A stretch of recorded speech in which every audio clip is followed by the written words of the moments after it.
Hi, I'm Lionel with Simple AI Life. Today, I'm going to go a little further with showing you about Gemini. Assuming that you've watched the first video and you haven't, please check it out now and hit like, subscribe, and the bell icon so you don't miss anything. And don't forget to check out, of course, everything to do with the course. But for now, let's talk about what you can do with Gemini in Google Docs. So we're going to transition over here so you can see what we're doing. And I'm going to talk about everything that comes along this piece of paper here in just a moment. Those are incredible tools. But first, we're going to look up over here and we're going to see this. If you don't see this, by the way, there's a drop arrow, not this one here, this one right here. That'll also show you that, but you don't need to worry about that right now. You've already signed in if you're this far.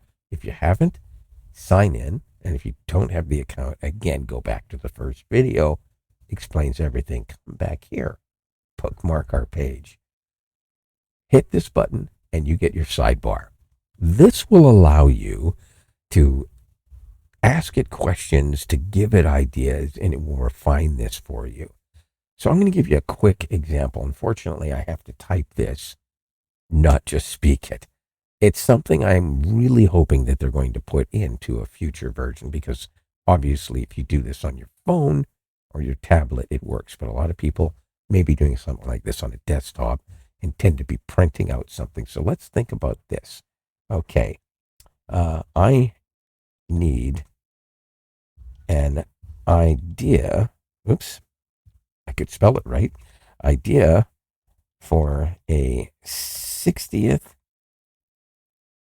birthday. I'm not the best typist. Birthday party. This is not a tutorial on how to type, and I think I've made that quite clear. I don't even need to hit the period, to be honest with you, but I'm not giving it any more information than that right now. This is just an example. And by the way, when you take the course, it's going to teach you how to actually refine your request even for that.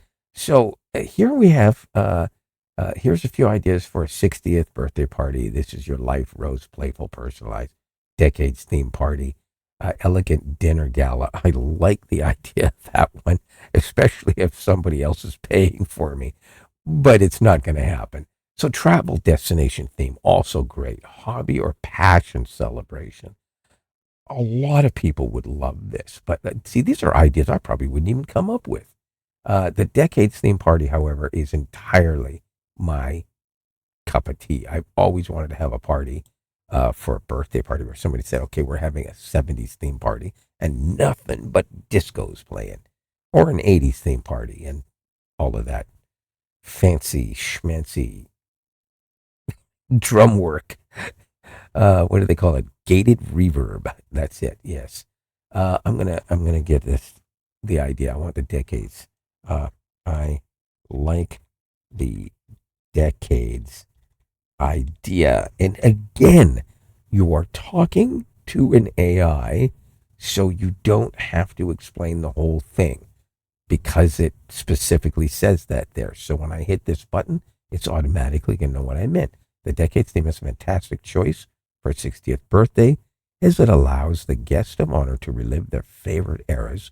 Since the person is turning 60, they were most likely born around the mid-60s. What do you mean most likely? Okay.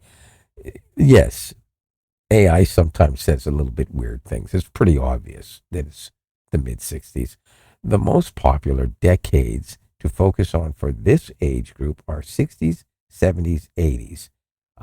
I'm going to say 70s and the dress and the music. Although the dress is not important. Focus on music and possibly the dress. Now, it knows I don't mean literally a woman's dress. So, the Decades theme is an excellent choice, specifically on music and dress ideas for major decades. So, category Y idea. Okay, it's lining this up. Look at this. This is crazy. Disco 70s, 74 to 78. Oh, no, no, no, no, no awesome 80s. So we're going to go 74 to 78. Uh, the 74 to 78 sounds great, but it should, it'd be helpful if I could spell this properly, should be, like I said, I'm not a typist, should be, I'm going to say 73 to 79. And I do have a specific reason for saying that, by the way, because I actually mean that. If you're listening to any form of disco music, it actually goes before that, but 73 to 79 is the absolute best of real disco music. So here we are, revised 73 to 79 focus, fantastic music. And it's still breaking it down. Music vibe, platform shoes. Encourage guests to choose one specific year. That's actually excellent. Okay, I like that. Okay, so we'll say,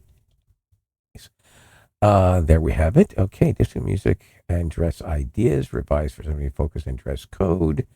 There we go. Okay, so I'm going to hit insert and, oops, sorry, insert and see how that comes up. I actually like this. Okay, that is looking actually pretty good. At the bottom, it says tip costumes are optional but highly encouraged. We love to see everyone embrace the fun of the 70s, from earth tones and tie-dye to silver sequins. And it shows you what they want people to do. Music, this is going to say what's going on. Disco fever and funk grooves. Very, very good.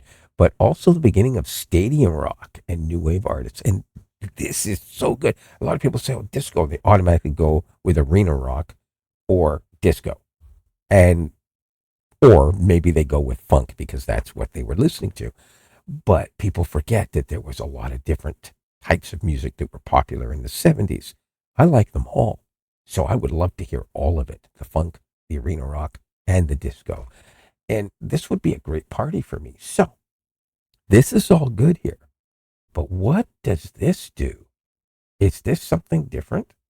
Well, let's check it out. Please, there we go. Analyze this and, all right, again, really simple. Hit create. Now it will tell you what it wants to do. It'll make suggestions. It'll ask if you want to change it. Invitation design elements, so on and so on. Draft invitation text. Get down and groovy. Okay, I'm already in love with this. So I'm gonna pick a date and time, so I put it in there, and a fake address and the whole bit. So date will be, let's hit refine and see exactly how that goes. This is actually such a good tool to have. Keep in mind, you can use this to help you write a job application, a letter of recommendation. So here's the design elements. It's got all the stuff. When I go down here, it should now have no date and time. I can't explain why that changed. Please change time to 6 p.m. I'm not going to say anything but that. I want to make sure it does it. It did. Okay. So, and we should be able to get that. It, for some reason, still did not. Please change date. So we'll see what happens here. Saturday, June 6th. There we go. Detail information, so on and so on. Okay, now we're going to try this. Let's go with that. I'm not sure what the detail information is for. So let's see. If I click the drop down, I can elaborate, bulletize, more casual. Uh, you know what? Let's see what happens if I do more casual. Oh, I just did that. So I didn't change anything for that part of it. So there you have it. That's just a quick example of what you could do with it. There's so many different ways to get into something. That may not have been the greatest example, but I can tell you right now, if I could get people to come to my 61st birthday party, I'd want to do something like that. But most of the people at my party will probably not be there because they'll be away May long weekend. If you're Canadian, you know exactly what I'm talking about. So until next time, like, subscribe, and we'll see you again real soon.